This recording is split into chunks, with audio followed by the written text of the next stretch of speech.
అమ్మా, ఈరోజు చివరి మిషన్ అయిపోయాక ఇంటికి వస్తాను రే.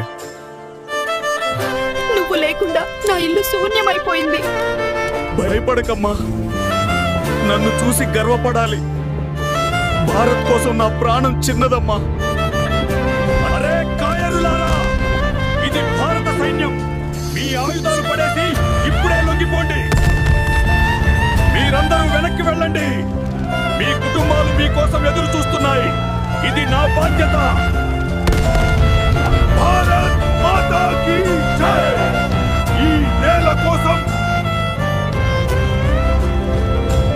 నా ప్రాణాలు పోయినా సరే త్రివర్ణ జెండాను ఎప్పటికీ వంగనివ్వను. మన హల్క్ సార్ దేశం కోసం ప్రాణమిచ్చారు, ఇక లేరు. ఈ దేశం కోసం ప్రాణమిచ్చిన మన హల్క్ త్యాగాన్ని గౌరవిస్తే లైక్ చేసి సబ్స్క్రైబ్ చేయండి.